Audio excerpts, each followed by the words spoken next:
Bismillahirrahmanirrahim. Assalamualaikum warahmatullahi wabarakatuh.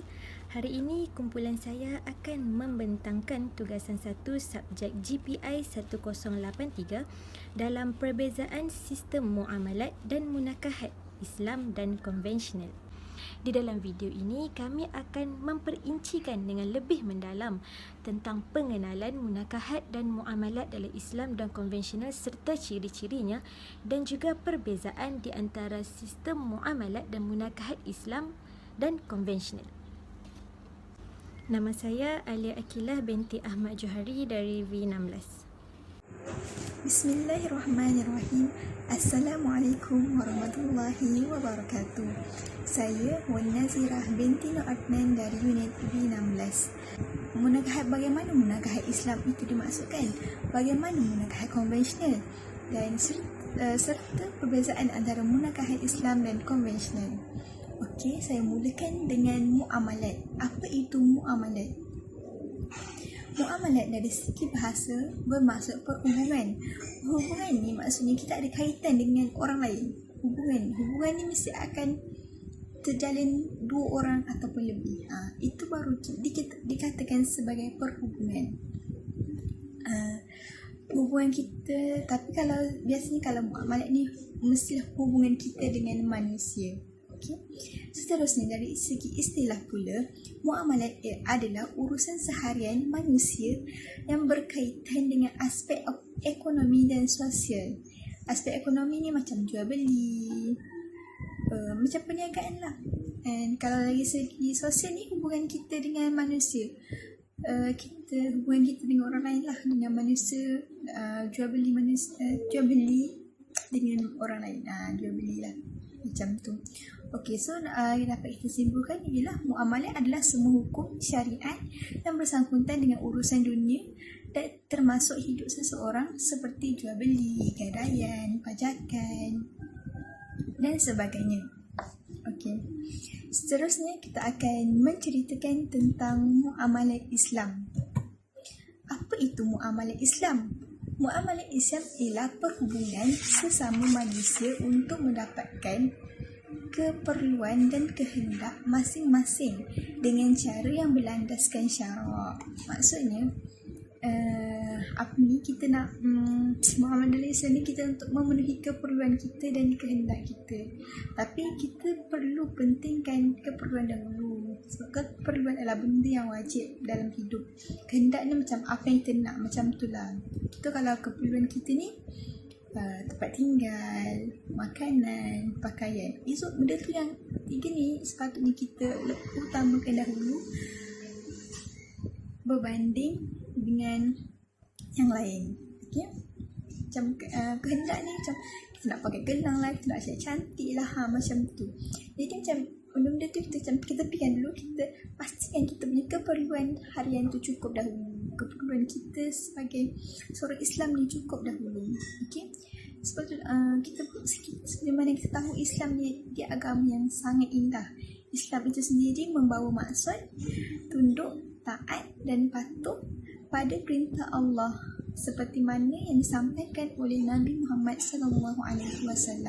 Okey. Seterusnya saya akan menceritakan serba sedikit tentang ciri-ciri muamalat Islam. Ciri-ciri muamalat Islam yang pertama ialah tidak membebankan mana-mana golongan, mana-mana pihak. Okey, apa yang dimaksudkan tidak membebankan ni? Tidak membebankan ni maksudnya tidak menyusahkan. Urusan muamalat yang berlaku ni tidak menyusahkan mana-mana pihak, antara penjual, pembeli ke, kita tidak menyusahkan dia orang. Contohnya lah kan, ada seorang penjual jual barang, tapi barang ni tu mahal, lepas tu tak berkualiti. And bila pembeli beli, dia macam dalam pembeli biasa kan, okey barang ni mahal, mestilah berkualiti kan, so dia beli. Tapi tiba-tiba bila dia sampai rumah dia dapat guna sekejap je, dia tak berkualiti lah, benda tu macam tak menyusahkanlah pembeli tu. So tak boleh berlaku seperti itu. Okey. Mestilah memudahkan, tidak membebankan. Okey. Seterusnya adalah mempunyai persetujuan antara dua pihak, iaitu pembeli dan penjual. Mestilah pembeli dan penjual itu setuju dengan apa yang urusan jual beli tersebut.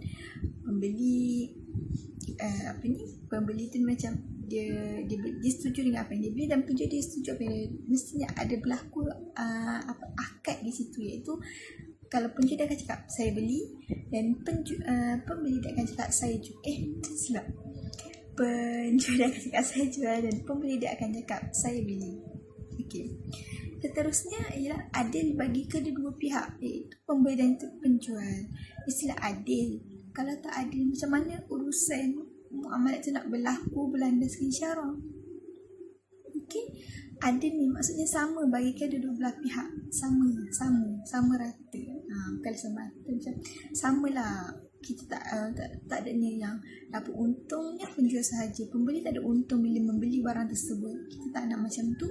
Jadi kita mesti adil kepada dua belah pihak. Okey. Seterusnya ialah mendatangkan manfaat kepada pembeli dan penjual. Mendatangkan manfaat kepada pembeli dan penjual, barang yang penjual tu jual mestilah membawa kebaikan, dan apabila pembeli tu menggunakannya mendatangkan kebaikan kepadanya.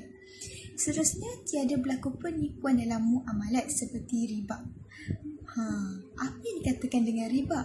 Riba ni ialah pinjaman yang diberi untuk satu tempoh yang ditetapkan dengan ditetapkan bayaran lebihan ke atas peraturan yang mesti dibayar oleh peminjam. Maksudnya, contohlah kalau macam seorang ni dipinjam dekat, contoh Abu dipinjam dekat Ali dalam masa 2 minggu. Okey, Ali menetapkan macam nak bayar balik dalam masa 2 minggu. Tapi Abu ni dia terlambat bayar, jadi Ali kenakan lebihan atas pinjaman tersebut. Itu dikira sebagai riba. Riba juga boleh dikata lebihan macam peningkatan yang tidak mempunyai pertimbangan yang sejajar dalam pertukaran harta untuk harta. Contohnya, penjual dia dapatkan barang tu dalam harga RM1, dalam harga RM1, tapi bila dia jual dekat pembeli, dekat pelanggan dia jual harga RM2.5. Untung yang diperoleh untuk jual barang tu adalah RM1.5. Dia untung yang banyak sangat, melebihi apa yang dia dapat. Dia sedangkan dia beli benda tu hanyalah RM1, dia jual kat orang RM2.5. So tidak padalah. Itu dikira juga sebagai riba sebenarnya. Riba ni sebenarnya perkara yang dilarang dalam muamalat. Dalam Islam pun memanglah riba memang dilarang. Seperti mana dalam surah Al-Baqarah ada menyebut, maksudnya orang-orang yang mengambil riba tidak berdiri betul, melainkan seperti berdirinya orang yang dirasuk syaitan dengan terkuyung hayang kerana sentuhan itu. Dan demikian ialah disebabkan mereka mengatakan bahawa sesungguhnya berjual beli itu sama saja seperti riba, padahal Allah telah menghalalkan berjual beli dan mengharamkan riba. Oleh itu, siapa yang telah sampai kepadanya peringatan dari Tuhannya lalu dia berhenti dari mengambil riba, maka apa yang telah diambil dahulu riba itu adalah menjadi haknya, dan perkara ini terserahlah kepada Allah. Dan siapa yang mengulangi lagi perbuatan mengambil riba itu, maka mereka ialah itu ahli neraka, mereka kekal di dalamnya. Allah dah sebut dalam surah Al-Baqarah tadi ayat 275 bahawa riba ni haram. Allah menghalalkan jual beli, tapi Allah mengharamkan riba. Okay. Siapa yang berlaku sedemikian, dia tidak insaf dengan perbuatan dia, Allah kata dia akan masuk ke dalam neraka.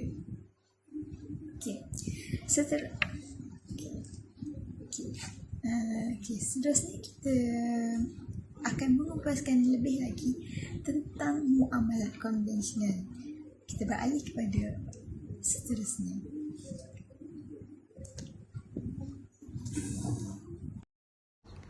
Saya akan menerangkan apakah itu muamalat konvensional dan juga ciri-ciri muamalat konvensional.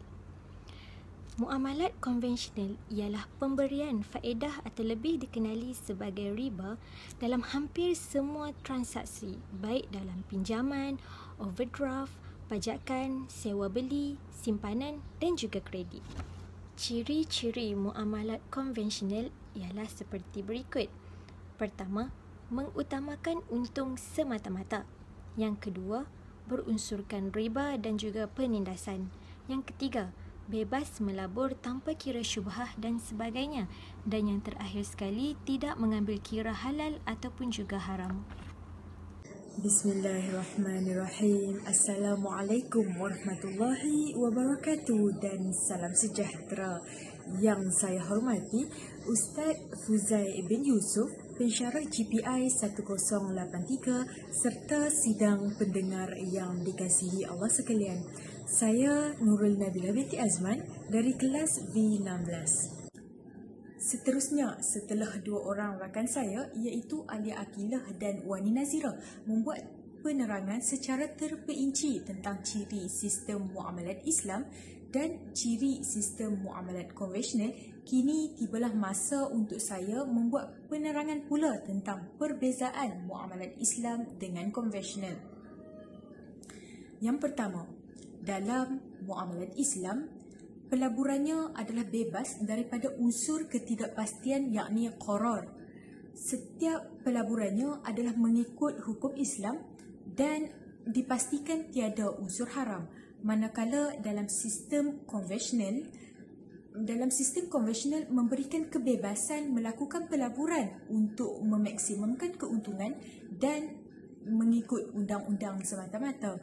Yang kedua, muamalat Islam terdiri daripada ahli akademik dan pakar dalam perbankan Islam.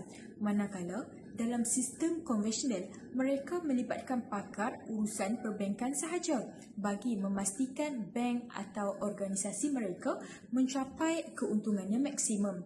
Yang ketiga, muamalat Islam berteraskan akad yang sah, manakala dalam sistem konvensional mereka tidak melaksanakan akad yang sah di sisi syarak. Kebanyakannya terlibat dalam sistem pinjaman. Seterusnya, yang keempat, dalam sistem muamalat Islam adalah berteraskan syariat manakala sistem konvensional berdasarkan kapitalis dan sosialis.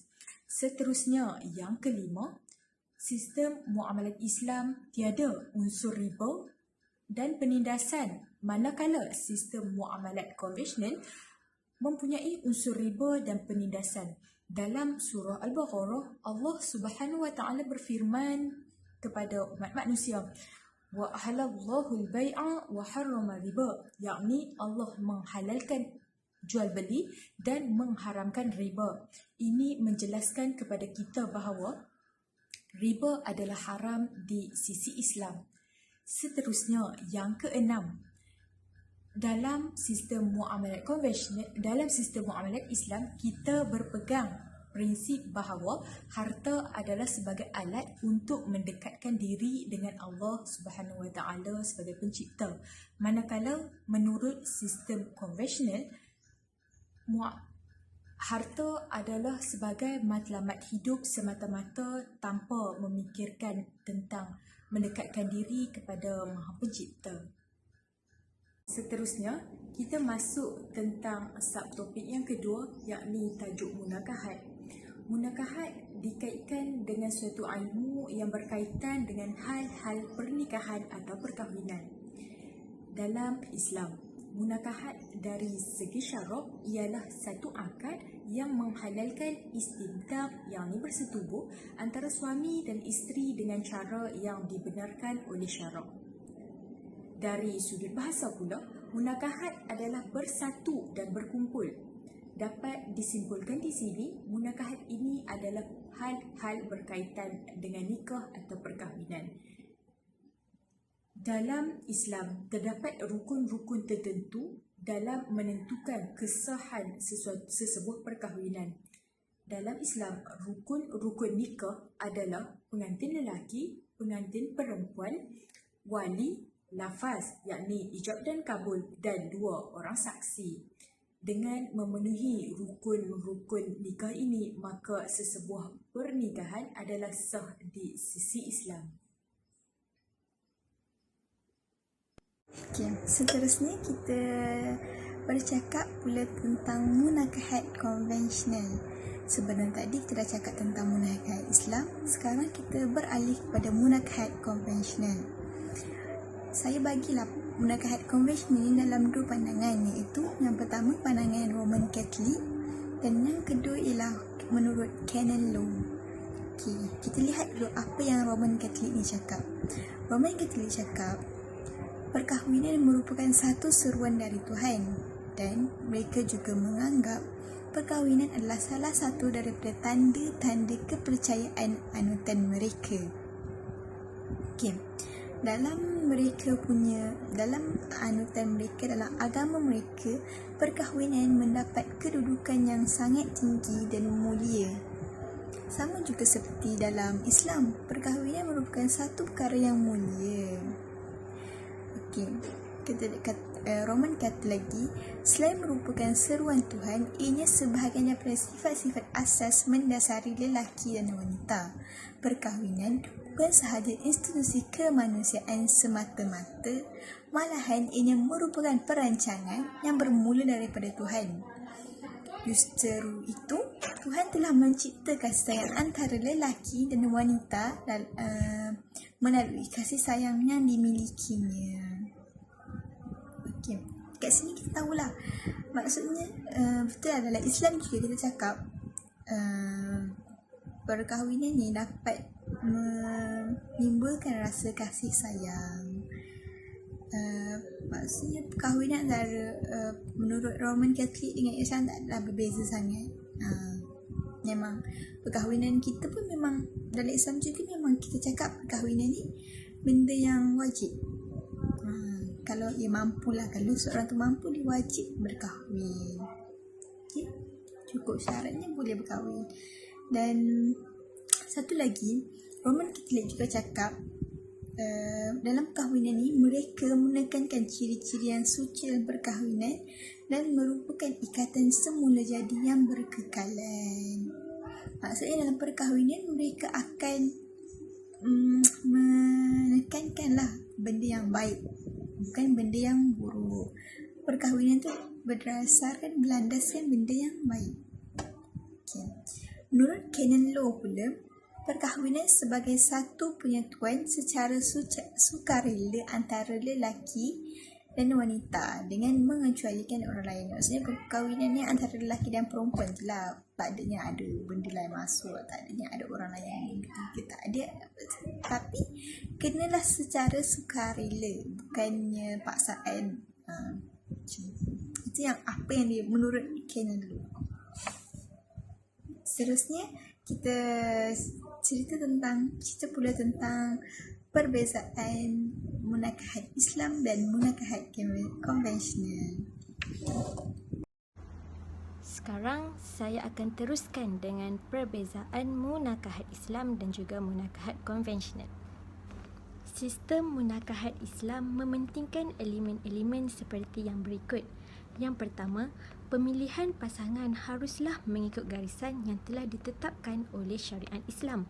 Yang kedua, tiada pengecualian untuk berkahwin kerana semua umatnya digalakkan untuk berkahwin. Yang ketiga, memenuhi tuntutan hawa nafsu mengikut jalan yang diredai oleh Allah. Dan yang keempat, memelihara keturunan yang beriman mengikut syariat Allah. Manakala sistem munakahat mengikut konvensional pula adalah seperti yang berikut. Pertama, untuk mendapat kebahagiaan di dunia semata-mata dan bukan diredai oleh Allah. Yang kedua, boleh berkahwin dengan sesiapa sahaja yang disukai, termasuklah berkahwin di antara mazhab dan agama yang berbeza.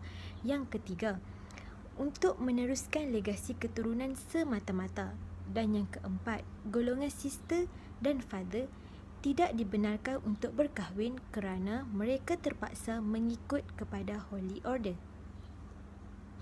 Oleh itu, kami sudahi pembentangan kami dengan ucapan terima kasih. Wabillahil taufiq wal hidayah. Wassalamualaikum warahmatullahi wabarakatuh.